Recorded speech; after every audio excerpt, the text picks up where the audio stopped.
either stance, that's a real problem for Canelo because he will just be switching, and you don't know where the shots are coming from, and it's so easy for him to do so. And I think the thing that really made me appreciate him is there's many times where I've seen people try and trade with him and slug. I don't know if it's reachable for him. If anybody can do it, it's him, and I'm contradicting myself.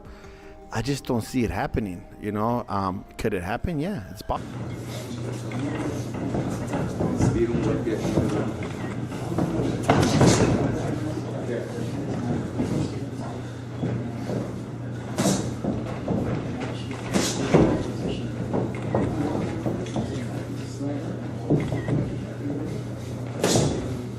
There is anyone who can do it. It's Terence Bud Crawford, a man who survived getting shot in the head, for God's sakes. Like, he is not normal. He is a wizard of boxing. He's got genius IQ, one of the smartest boxers I've ever seen, and he can do it all. He's had over 40 fights. I can't ever remember seeing him, like, shook or worried. I mean, this is, you know, trained killers trying to take his head off, and he never looks out of pocket. He is like a rapper who just turns up and figures out his lines on the fly and still makes it sound like the best song you've ever heard. Like, that's how amazing he is. Like, I've never seen anyone who can fight out both stances the way Crawford can. I mean, he looks so natural in either stance. That's a real problem for Canelo because he will just be switching, and you don't know where the shots are coming from, and it's so easy for him to do so. And I think the thing that really made me appreciate him is there's many times where I've seen people try and trade with him and slug it out, and you know, when they stand in the pocket and they just go for it. And even in those situations where usually both of you are getting hit, he still manages to hit and not get hit. It's like he's in the Matrix. And this isn't against average fighters. This is against the best in the world at 4 different weight classes, and he's made it look easy pretty much every time he's moved up. I think in the Errol Spence fight, that was a fight that was supposed to be 50-50. The pressure was on. A lot of people thought he was going to lose that fight. He made that look like a boxing lesson, and the reason is when Errol Spence would throw a punch and not get out of the pocket quick enough, he would make them pay every single time. And if people are worried about Canelo's feet being slow, if there's anyone who can punish that, it's Terence Bud Crawford. In terms of weaknesses, these guys, they don't really have weaknesses. They've just got things that they maybe not as amazing at. That's the level we're talking here. Canelo has been accused of being a bit of a slow starter, and you know, that could be a problem. And I would like to see Bud pull it off. The thing about it is, I think the only disadvantage Bud really has is the weight. I think he has all the skills and attributes that are required to beat a guy like Canelo. Canelo's kind of flat-footed. You've seen the fights with Bivol and Laura and even School, who didn't do much, but you see that movement irritates Canelo. You know what I'm saying? When dudes that know how to control the range and stuff like that, he didn't look like the world beater. You know what I mean? The motherfuckers that sat in front of him, them dudes that sat in front of him, we see what he did with him. You know what I mean? But guys like Bivol, who was bigger, but he bouncing in and out. Laura, motherfucking landing counter lefts, and he's circling out, and that shit was, you know, fucking with Canelo. Floyd, you know, it probably killed Canelo that Floyd was always only an inch away. Yep. Just a little step back, you know what I'm saying? And he's like, God damn, I feel like I missed by a mile. That's so crazy because he didn't use no movement. Right. He stood in the pocket on it. Right. Yeah. I mean, Triple G was. You said G? Triple G? No. I said Floyd didn't use no movement. Yeah. Oh yeah. No. Yeah. He was always where he needed to be in the ring. He was always where he needed to be in the ring. I'm in there to land, then I'm just right here. In there to land, but now I'm right here. It was a bad motherfucker, Joe. Like that's what we never gotta understand. Floyd was a bad motherfucker. But the movement, having good feet under you, helps against Canelo. You're not just tuning in for another big fight. You're witnessing a clash that could reshape the sport. Terence Crawford, undefeated, dangerous, and calculating, is stepping into uncharted territory. You've seen him dominate at lightweight, super lightweight, and welterweight. Now you're watching him test greatness by moving up to face the face of boxing himself, Canelo Alvarez. You feel the buzz for a reason. This isn't just about belts. It's about legacy. You know, Crawford isn't coming just to compete. He's coming to conquer. Training with Gennady Golovkin, that tells you everything. He's sharpening power, tightening timing, and unlocking another level of ring intelligence. He's not playing catch-up. He's preparing to outthink, outmaneuver, and outbox a bigger man.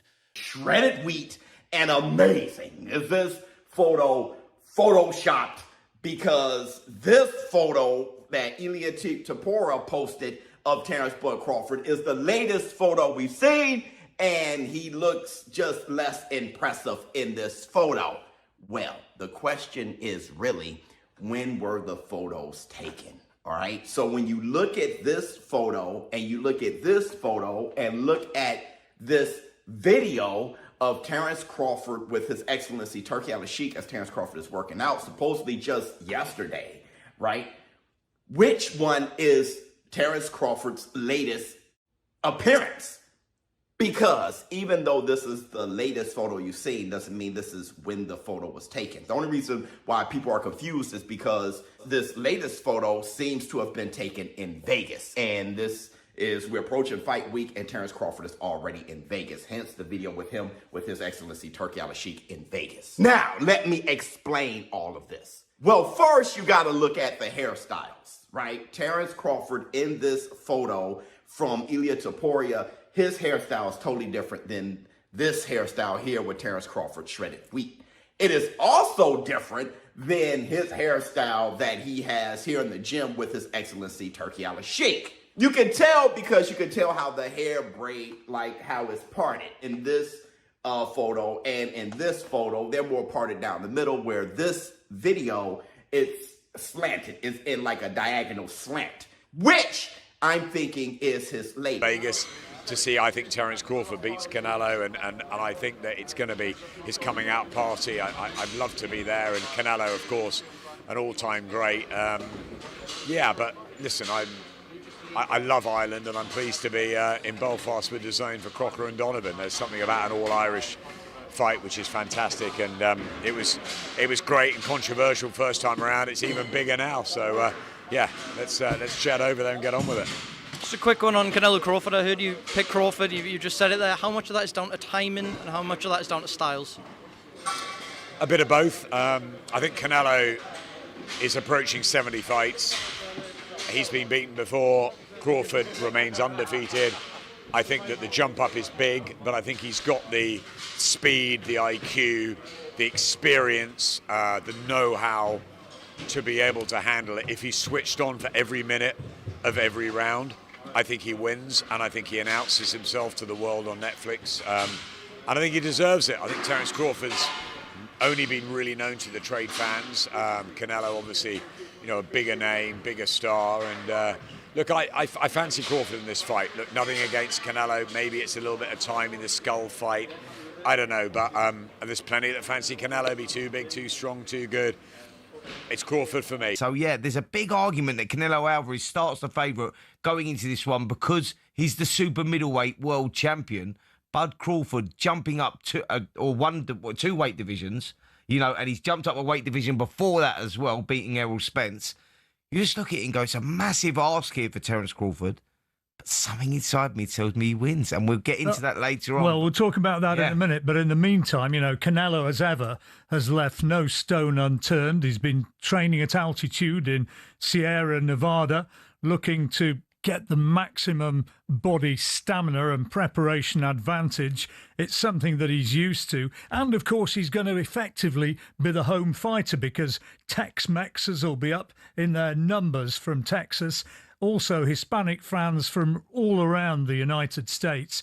The fight is being made on Mexican Independence Day. I don't think you have to be a great crystal ball gazer to know where the bulk of the crowd is going to be rooting when they step out inside those ropes and their names are bellowed out by the ringside announcer afterwards. Listen, even though the fight happens in America and Terence Crawford is American, it is going to be so pro-Mexican there, you know, because Canelo is accepted. He's like an adopted son there, and Mexican Independence Day, all of that goes so much in favour of Canelo Alvarez. You go, actually, the guy that's a four-division world champion and a superstar of the sport and American will start probably the fan favourite will definitely be Canelo Alvarez. Yeah, definitely. And he's been training with somebody, sparring with a man who he thinks replicates Crawford's style in sparring many rounds against Yaron Ennis. But you're also aware of the risks. Canelo isn't a faded name. He's still dangerous, still sharp, and still a brutal body puncher with granite in both fists. You know, his strength, his patience, and the way he cuts off the ring. You know how he thrives when fighters stand still. But that's not what Crawford does. Not ever. You're betting on movement, on angles, on the kind of timing that makes the difference between getting hit and making someone miss by inches. Canelo is the pressure fighter. He's got to put the pressure on Crawford. He has to be able to land his big shots. He's seasoned at fighting at super middleweight. He's fought as high as light heavyweight, as we know. So he is accustomed to the bigger punches, the bigger shots. I don't think Crawford can really land anything that's going to trouble a guy like Canelo Alvarez. You know, Canelo is such a good pressure fighter, and for him to be successful in this fight, he needs to be able to really cut the ring off very, very well with a guy like Terence Crawford. Now, we saw in Canelo's last fight against Skull that he was not able to really cut him off well. So that has caused a lot of doubters, you know, and people starting to think, you know, Crawford will have that edge in the footwork and the movement department. But, you know, when you're fighting a big fight, you're going to get up for a big fight, and he's really going to be at his best against a guy like Terence Crawford. So I believe he will cut the ring off, you know, very, very well. And for him to be successful, he has to land shots on Crawford, put him in two frames of minds, make Crawford double think every time Canelo goes into and wants to land shots and land shots.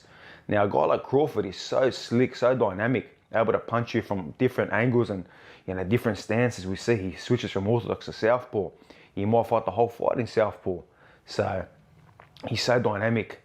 Now, he's the kind of guy that he's going to put Canelo in two kind of frames of mind. But a lot of people feel Crawford actually lost that fight. So we've got Crawford who's coming in off the back of, well, his previous two fights. One of them was brilliant performance. The other one was a bit lackluster by his very high standards, albeit against a very, very good fighter. But you could see in that fight that the size of Israel Madrimov, bear in mind, 154 pounds. Israel Madrimov still fights at 154 pounds. This is super middleweight, 2 divisions more. And we've seen Canelo when he's brought someone up from 154 who was a decent size 154 pounder in Charlo. Crawford's not going to do what Charlo did. Charlo fought like, you know, someone who was completely scared out of his mind and just didn't want to knew he wasn't going to win, but didn't want to get stopped. That was really the look we were getting from Charlo. Crawford is not going to do that. He's a very proud man. He doesn't know what it's like to be defeated. He fully believes in himself, and the shape he looks in phenomenal shape. He's coming into this fight fully believing that he can win this, and that right there is the mindset you need to have. It won't guarantee you victory, but it will give you a better chance than if you went in there thinking, right, just survive and see what happens. I do think that the size difference will be something. Although saying that, look at Canelo Alvarez, we look at his most recent performances, and when's the last fight from Alvarez that's really made you stand up and take note? Caliplant, Billy Joe Saunders, maybe those 2 fights, they were good performances. Lost, clearly, the Dimitri Bivol fight, although it's very close here. It was on the scorecards, it was a clear loss. Against Triple G, it was just a meh performance. Likewise against John Ryder. Charlo, I won't even talk about that. Munguia, it was a bit meh. Again, Berlanga, it was like, okay, and show me something. This is the first time I pick it. I'm going to go with Canelo on this one. And why is that? They're both great at what they do. I'm going against Maggie. I heard everything she said right now. She's right on the money on all that stuff, but Crawford has done a lot of great things at a smaller weight. You know, that jump is I don't know if it's reachable for him. If anybody can do it, it's him, and I'm contradicting myself. I just don't see it happening, you know. Could it happen? Yeah, it's boxing. Mm-hmm. But I just think Canelo's too good at the little things. And what's Crawford's game plan going to be, you know? That's what's going to define the fight to me. Do you think Canelo knocks him out? No, but I think, that's the only way I think he's going to win.